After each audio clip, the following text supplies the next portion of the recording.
been a good bit since Breach officially released, and I have gotten the amazing opportunity to go to one of the shows, get some of the exclusive merch, vinyls, and all the stuff that comes with it. So I thought since I was so heavily involved in this era and everything that was going on, I labeled it all under one video. Added with a pen's The Breach Experience. While I'm writing this script, I have no clue how long the video is actually going to be, so I don't know if I should tell you to grab popcorn or not, but I advise you anyways. Without further ado, let's dive into the album that came out of nowhere. It was a normal day being a 21 Pilots fan. Cryptic lore was being tossed at us left and right during the BFX celebration. Then the night of May 20th, blurry-faced tweets broke your confidence. He says it as if he's mocking us and Clancy. The double album theory had been floating around for a while. Some fully believed in it was happening, like yours truly, while some called us insane.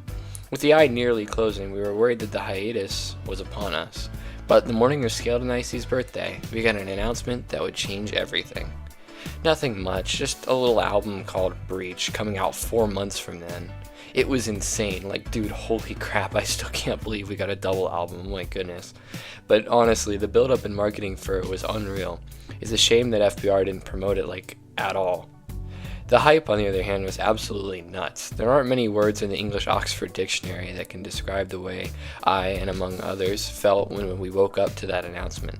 Poor Scaled and Icy just wanted some cake, man. The fact that the Twitter spam message meant nothing still bugs me, but oh well. Misdirection at its finest. Or is it?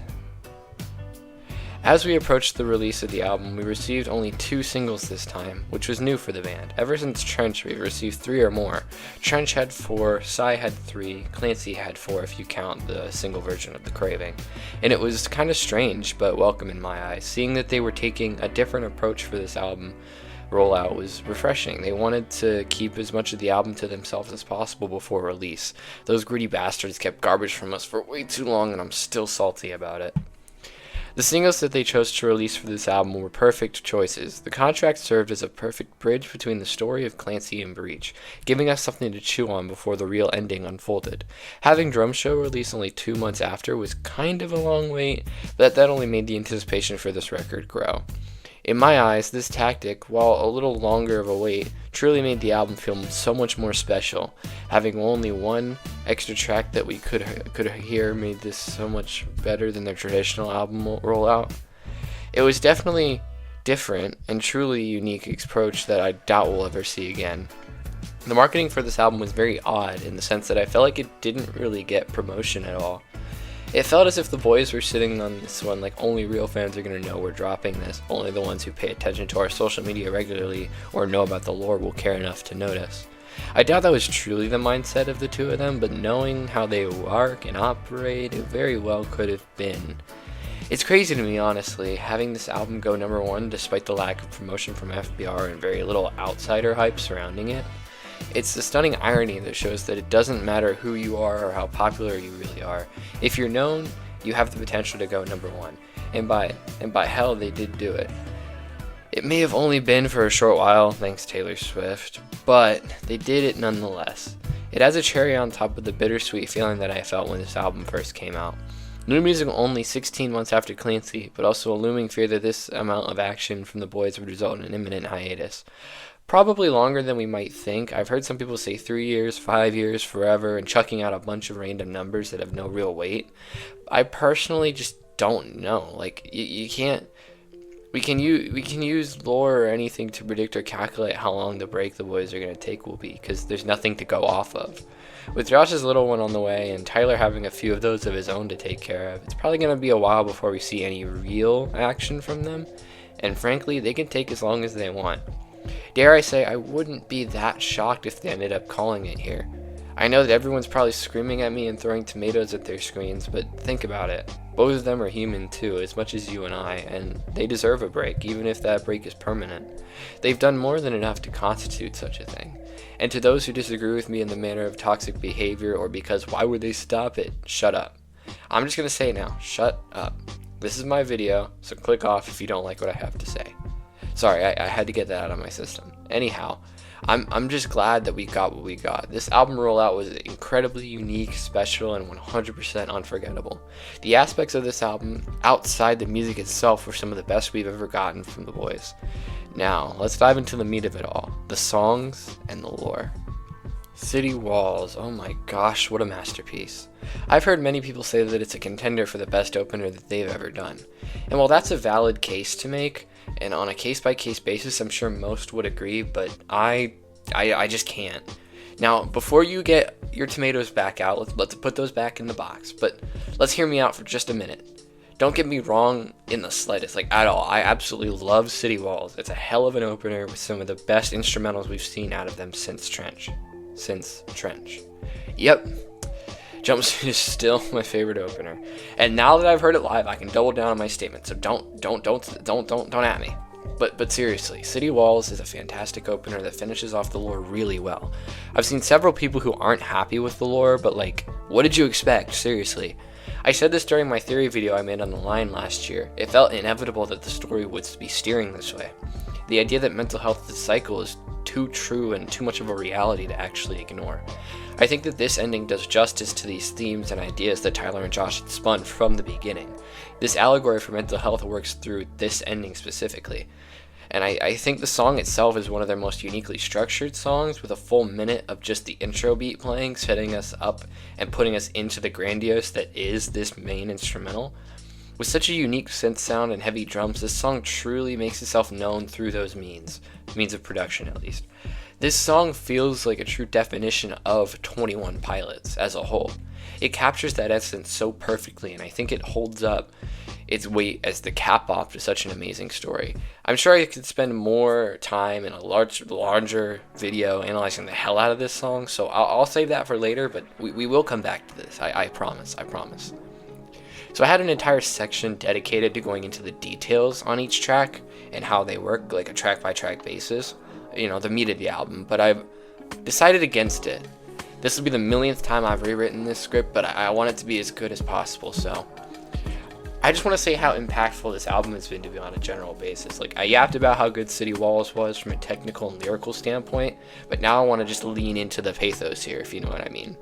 Like, every single single off this album hit me like a freight train.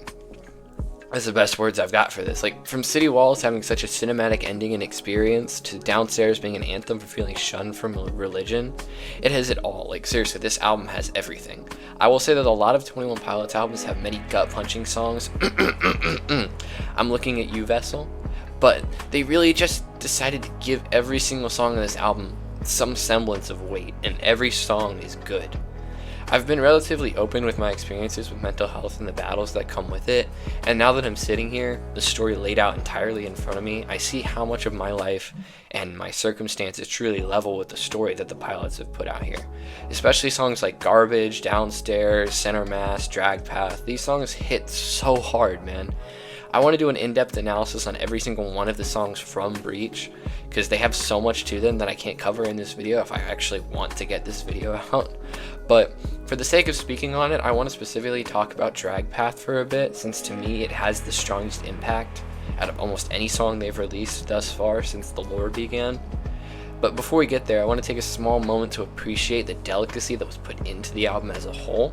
Like, despite it being a quote-unquote double album and a secondary to Clancy, at the moment, with recency bias, it sits above Clancy for me in terms of its general ranking. It has so much to it that, like I stated previously, would love to cover in a more analysis-style video at some point in the future.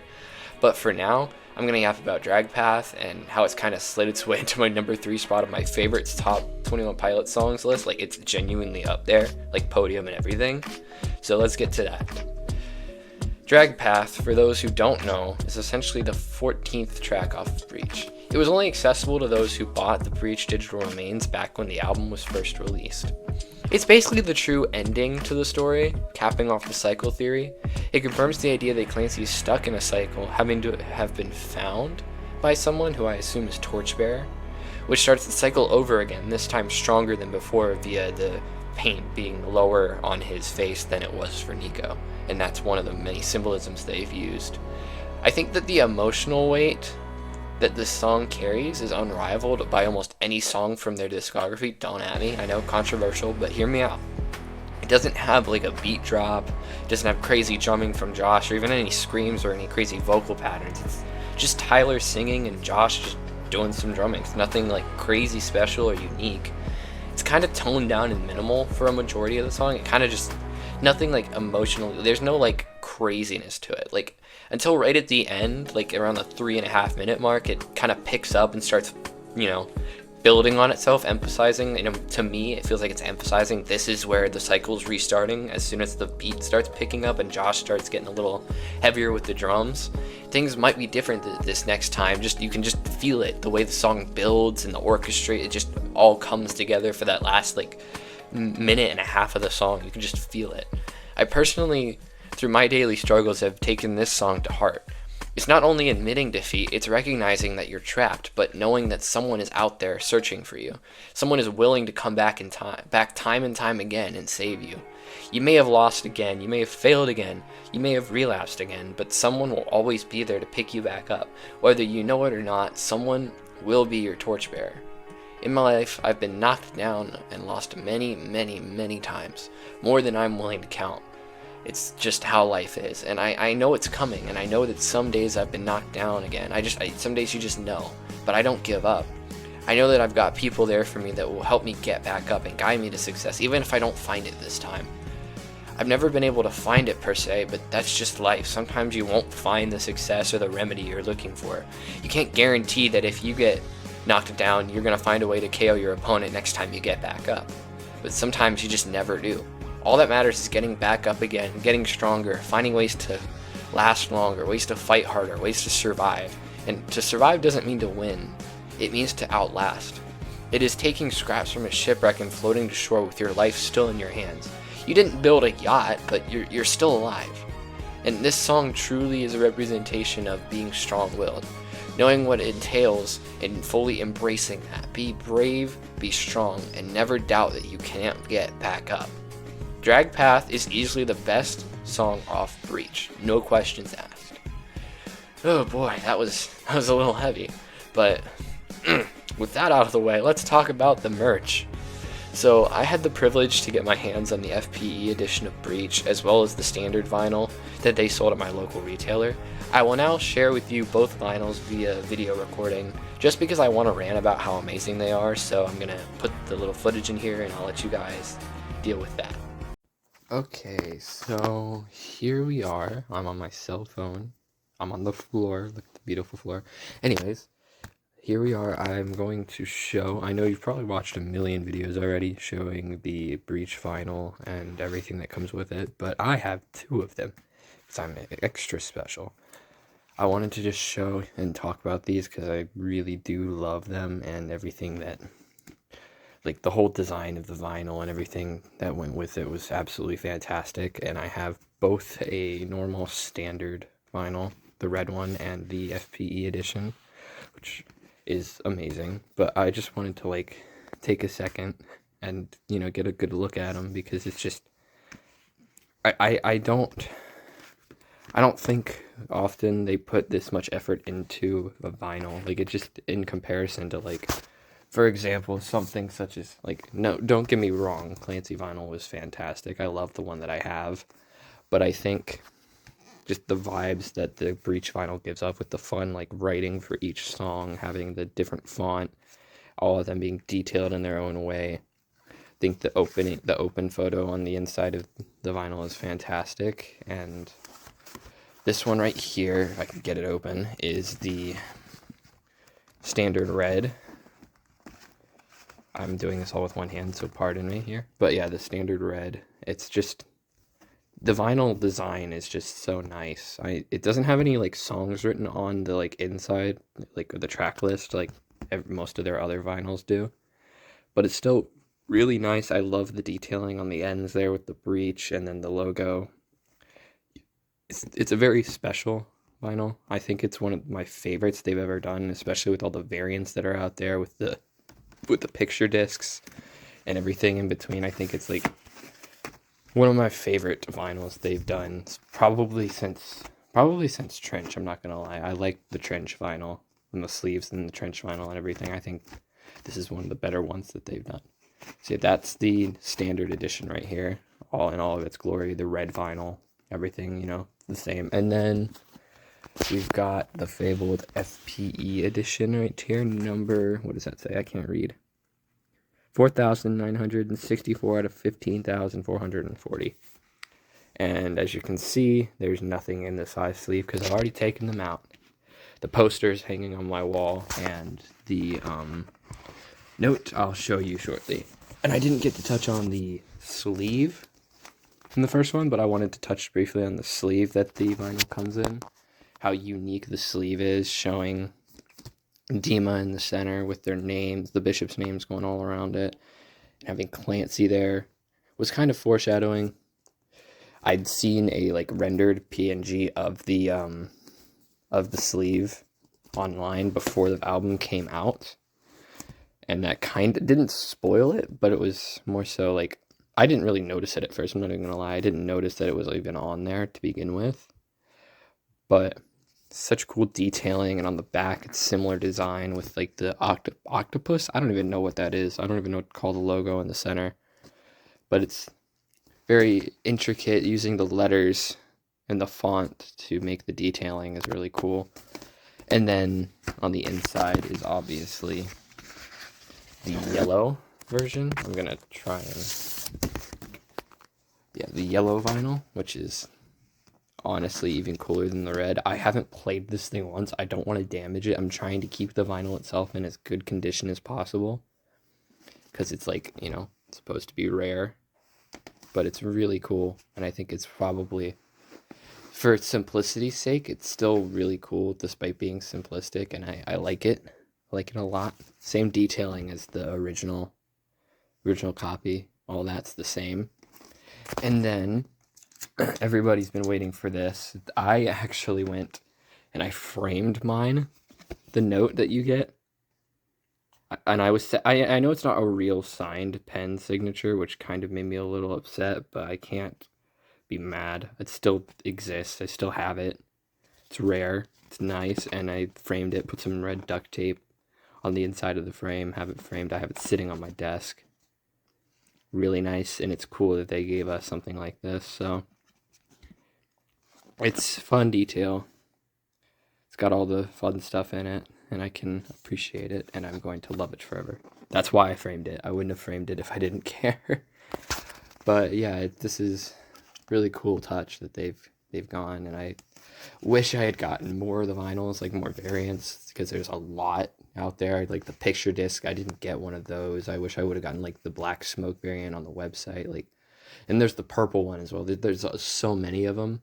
I might just try to get a couple more just to have them. I've already got 2 copies of Breach. Why not make it 3 or 4? So yeah, that was the little vinyls that you got for this, and I've got more. I'm sure I'm going to film more videos showing more stuff of the concert and all the stuff that happened there. So setlist be damned. This concert was everything I hoped it would be. So I didn't have anything written down for this. I'm fully freestyling this. I just put some bullet points on my script and I'm just going to start yapping. But I'm going to talk about the concert and how great it was. I went to the Bristow show, which was great. I loved it. There was some videos and footage of it at the start of the video. I think I have it laid out where the footage of concert starts and then it goes into the segue of the actual video itself. But enough about that. So it was really cool being able to go to a concert for the first time and being able to experience the idea of a venue. The venue I went to, it was super cool, outdoor, amphitheater style. I love the vibes of that. I love being outdoors, having the elements around you, being able to watch the sunset as the show started. It was cool.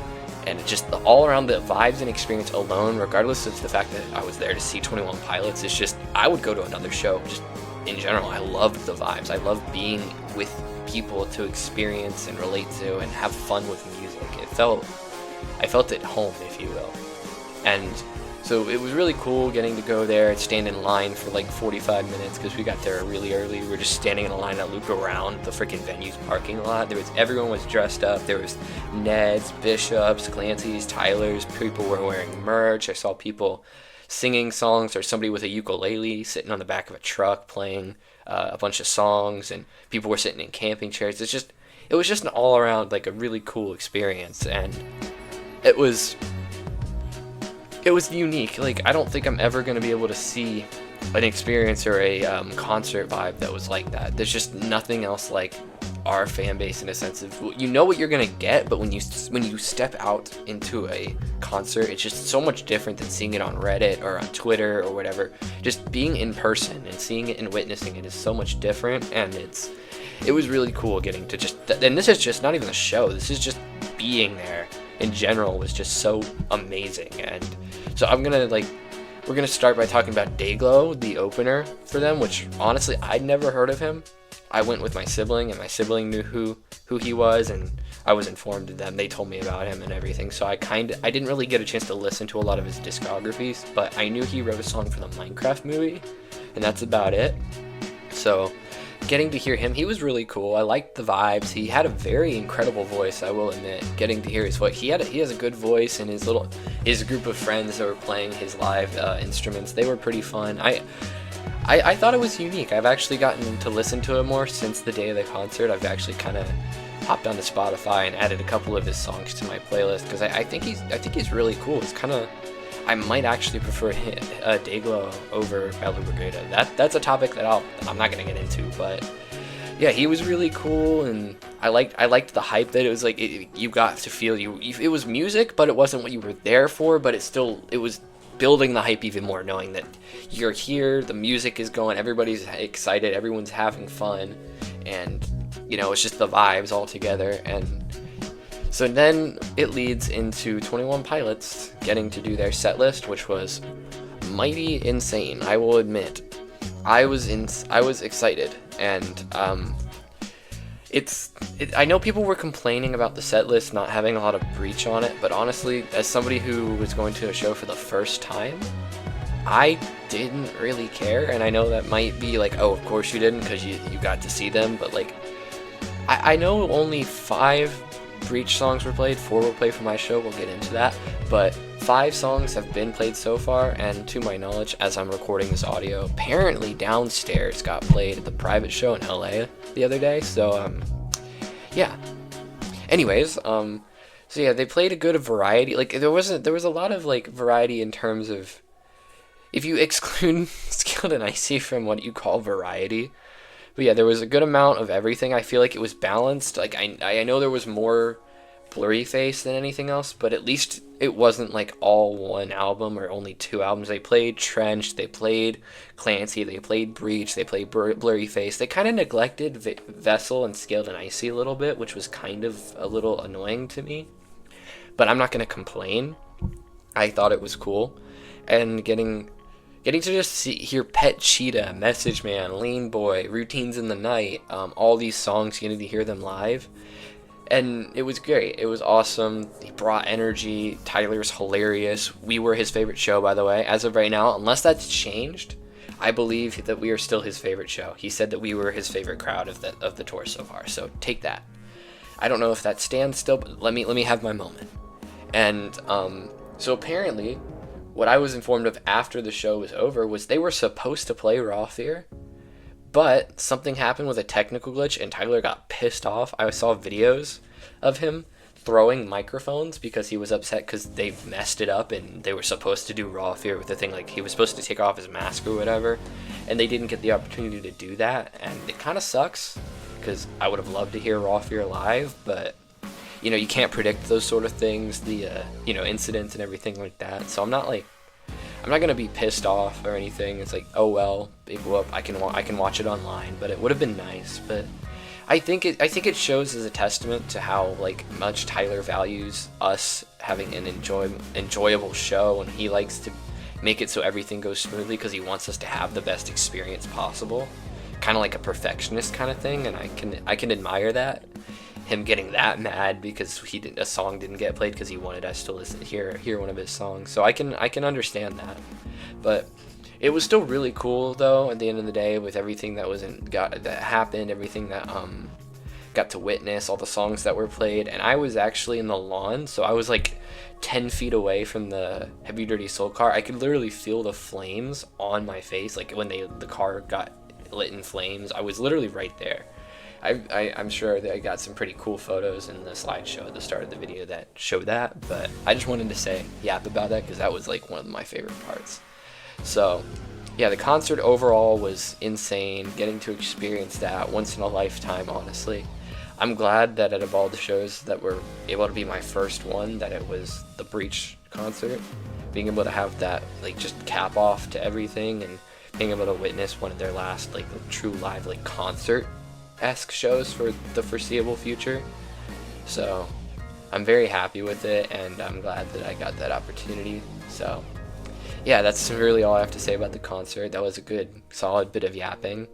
So I'm gonna show a couple more photos that I think I left out, do a little smaller slideshow that I'm gonna, yeah, I think that's all that I have left planned for the video. So you know, I'm still in awe that this experience was real. Getting to be more involved with a fan base than ever with this era is truly unforgettable. Despite this probably being the pilot's last project for a while, that doesn't really make me sad. I know that this story, this build-up, it was gonna hit hard. I was ready for whatever was gonna happen, and I can accept it. It's just, the story couldn't have ended better. Drag Path is essentially the perfect ending. This album is the perfect ending. I was ready from the jump to say that Breach was going to be better than Clancy, and it might just be the best project they've ever done. It's damn near perfect. I love this band with all my heart, and I'm so glad that I got to be alive to witness this in real time. It will go down as one of the best periods of time in my life. 2025 has been amazing, especially because of 21 Pilots. Getting to know so many amazing people, learning so much about the community, and growing as a person through it all. For those that don't think music can change the world, think again. With that being said, I'm Addict with a Pen, and this was the Breach Experience.